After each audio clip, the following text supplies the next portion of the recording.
예, 이거에 대해서 제가 준비를 해봤는데 여러분들이 더 잘 아실 거예요. 어떻게 하면 건강관리하고 계속 해오던 거 예, 그대로 하시면 되는데 여기서 조금이라도 제가 더 도움이 될 만한 게 어떤 게 있을까 고민을 조금 해가지고 정보를 좀 넣어봤거든요. 먼저 목차를 한번 볼게요.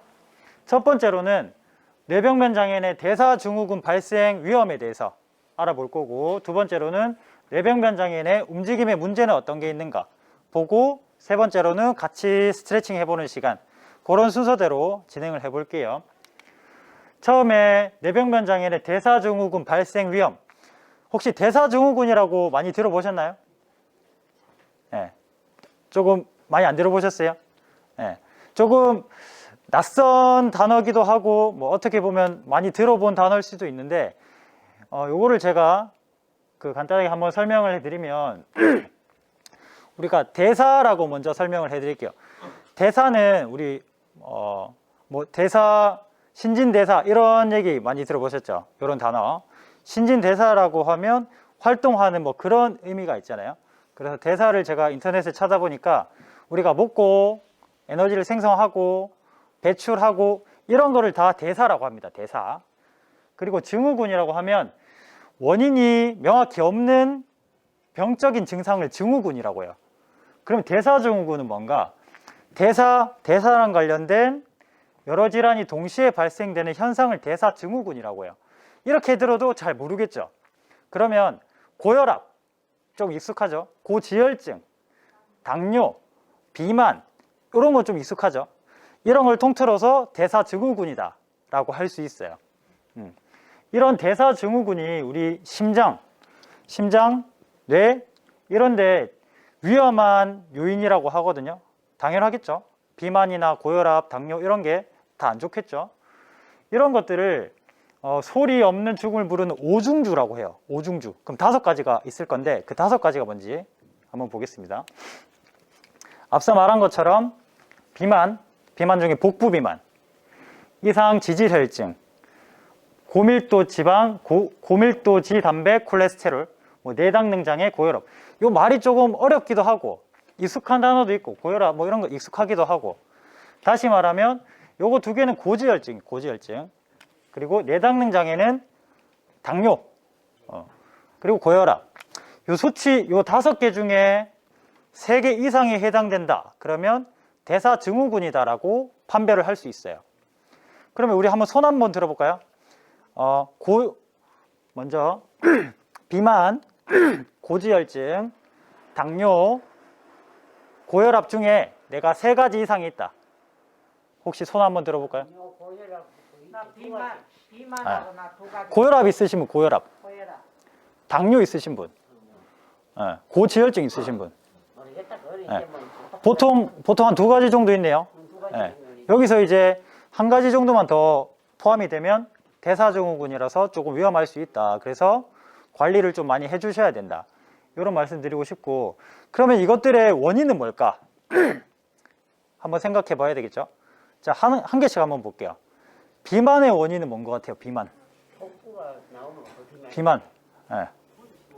그쵸. 많이 먹어서. 술도 많이 마시고. 그럼 고혈압은 뭔 것 같아요? 고혈압도 뭐 많이 먹고. 그렇죠. 식습관, 그리고 운동 부족, 또 유전이 될 수도 있어요. 그러면 당뇨도 마찬가지로 먹는 거, 유전, 스트레스 이런 것들이 원인이 돼서 이제 대사증후군이 될 수 있다. 이런 거거든요. 그러면 이 대사증후군이 생긴다. 그러면 우리 혈관이나 심뇌혈관에 안 좋다 했잖아요. 만약에 혈관에 찌꺼기가 계속 쌓여서 막혀요. 그러면 그게 죽상동맥경화증이라고 하는데, 이게 만약에 심장에 막혔어요. 심장에. 그러면 심근경색이 일어날 수도 있고, 심하면 심장마비까지 될 수도 있어요. 이게 뇌에서 일어나면 어떻게 될까요? 뇌혈관이 막히면. 그렇죠. 뇌경색. 잘하시네요. 거기서 터지면 뇌출혈. 그렇죠. 그래서 이 대사증후군이 무섭다는 겁니다. 그러면 우리는 어떻게 해야 되나요? 원인들 아까 이야기했잖아요. 그렇죠. 운동 부족이면 운동해야 되고, 먹는 거 조절해야 되고, 예. 스트레스 안 받게 잘 조절해야 되고, 유전도 있다 했잖아요. 유전은 우리가 어쩔 수 없죠. 근데 이 중에 우리가 조절을 할 수 있는 게 세 가지나 되네. 우리가 조절할 수 있는 거는 우리가 조절해야 된다, 이 말씀이죠. 예. 그러면 대사증후군의 발생 위험률을 비장애인과 장애인을 비교해서 한번 봤는데, 비장애인은 한 34% 정도 발생하고 있다고 해요. 반면에 장애인은 40%, 6%가 조금 더 높아요. 그리고 또 남자랑 여자 보면 남자는 39%, 여자는 41%. 남자보다 여자가 대사증후군 발생할 위험이 조금 더 높다, 라는 거예요. 그리고 연령별로도 한번 볼까요?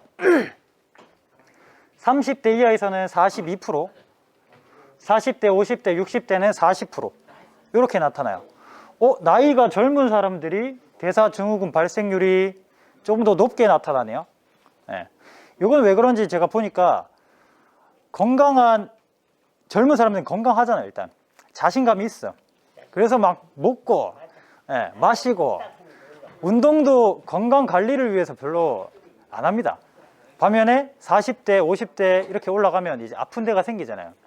그래서 먹는 것도 훨씬 신경 쓰고, 운동도 건강을 위해서 하는 운동들이 많고, 그렇기 때문에 수치가 이렇게 나타나는 것 같아요. 여기까지 혹시 질문 있어요? 대사증후군에 관련한? 좀 쉽게 설명이 좀 됐나요? 네. 그럼 두 번째로 우리가 뇌병변 장애인들이 가지고 있는 움직임의 문제점, 그런 것들에 대해서 한번 볼 텐데, 제일 잘 아실 거잖아요. 당사자들이니까. 그렇죠? 그럼 한 분한테 제가 여쭤볼게요. 어머니 혹시 실례지만 그 장애를 겪고 나서 불편한 점이 어떤 것들이 있을까요? 한두 가지가 아니지. 그렇죠. 네. 불편한 게. 맞아요. 어제도 제가 여쭤봤는데 뭐 다 불편하지 뭐. 그렇죠. 한쪽이 편마비가 오고 그러면 팔다리 움직이는데 힘들고, 그러니까 다 불편하죠, 사실. 네. 그렇죠. 그럼 요런 그 증상들이 어떤 게 있는가 보니까 편마비, 한쪽이 마비된 편마비, 그로 인해서 균형 감각도 잡기 어렵고, 그렇지. 손발이나 그런 데 감각이 좀 무뎌지기도 하고, 감각이 완전히 없어질 수도 있고요. 그리고 뇌의 손상 부위에 따라서 말하기가 어려운 부분도 있을 수 있고요. 시각장애가 있을 수도 있고, 삼키는 게 힘든 연화 곤란, 이런 것들이 있을 수 있어요. 그만큼 뇌병변 장애라고 하면 되게 다양해요. 다양해서 사실 저희 입장에서는 운동시키기도 사실 어려운 부분도 있어요. 근데 그 중에 공통점들이 그래도 많거든요.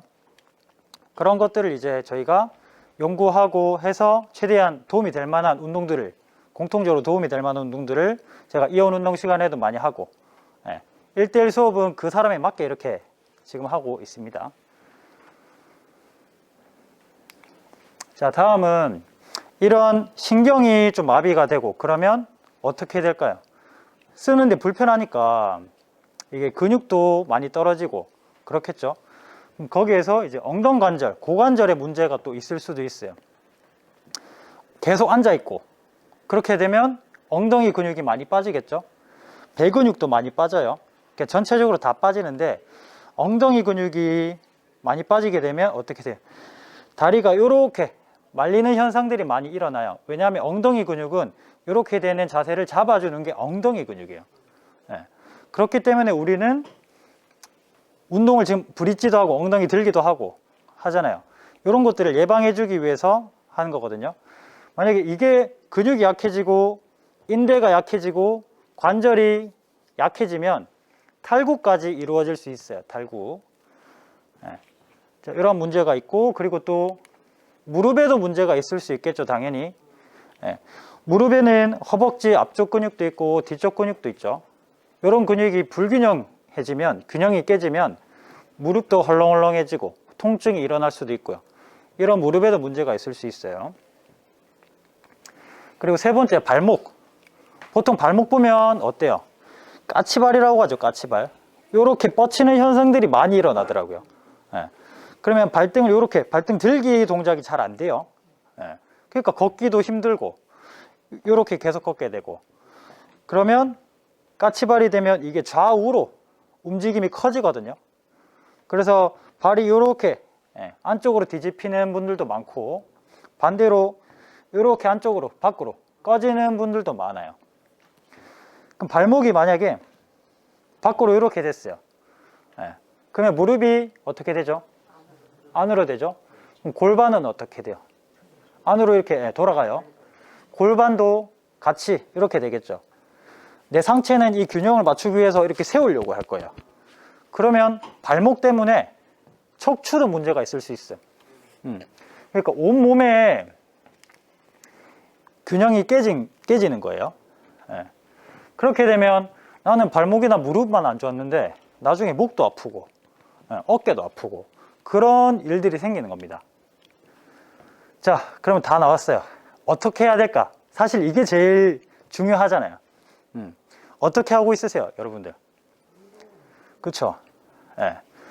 운동이 답이에요, 사실. 병원에서는 사실 한계가 있습니다. 이런 것들을 수술로 해서 고쳐줄 수 있으면 다들 수술을 하겠죠. 근데 수술로는 어느 정도 한계가 있어요. 근데 사실 운동도 한계가 있어요. 내가 만약에 해서 100% 좋아진다라는 운동은 사실 없어요. 그런데 만약에 100까지 있으면 한 70, 60까지 좋아질 수 있는 거는 있다는 거죠. 내가 6분에 100m밖에 못 걸었는데 꾸준히 운동을 하니까 1년 뒤에 150m를 걷게 됐어요. 그러면 운동의 효과가 있는 거잖아요. 꾸준히 하시면 충분히 도움이 되고, 안 하는 것보다는 하는 게 당연히 낫겠죠. 그리고 제가 좀 안타까운 게 뭐냐면, 코로나 이전에는 이렇게 걸어 다니는 분들이 좀 있었거든요. 근데 2, 3년 뒤에 보니까 계속 앉아만 계시는 분들이 좀 있어요. 그 몇 분 아시는 분들은 아실 거예요. 그래서 제가 왜 지금은 못 걷냐 하니까 운동을 너무 안 해서, 계속 앉아 있어서 그렇대요. 그게 너무 안타까운 거죠. 제 입장에서는 조금만 관리를 더 하고 조금만 움직이고 했었으면 그냥 계속 걷고 다녔을 텐데 그 삶의 질이 엄청난 차이가 있을 거거든요. 그래서 제가 계속 운동을 하셔야 된다, 이렇게 말씀을 드리는 겁니다. 이론 교육은 여기까지인데, 여기까지 혹시 질문 사항 있을까요?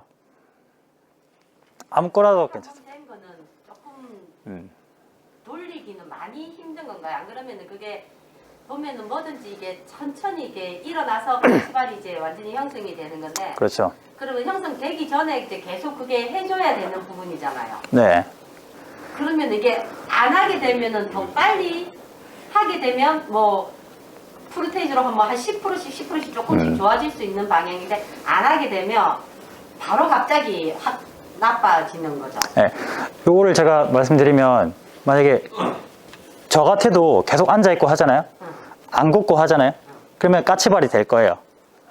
그런데 계속 서 있고, 계속 움직이고, 이러면 이런 근육이 늘어났다, 뭐 힘을 줬다, 이렇게 하다 보면 그런 것들이 조금씩 사라져요. 그래서 계속 움직이고 할 수 있으면 제일 좋은데, 뭐 다은이나 광덕 씨나 조금 힘든 분들이 있잖아요. 그럼 수동적으로라도 만들어줘야 돼요. 그렇게 해서 기립기도 우리 있잖아요.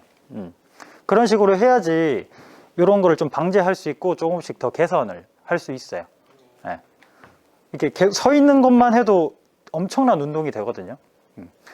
아까도 말씀드렸다시피 계속 앉아 있으면 엉덩이 근육 빠지고, 근육 다 빠지면 자연스럽게 이렇게 돼요. 사람 몸이 좀 그렇더라고.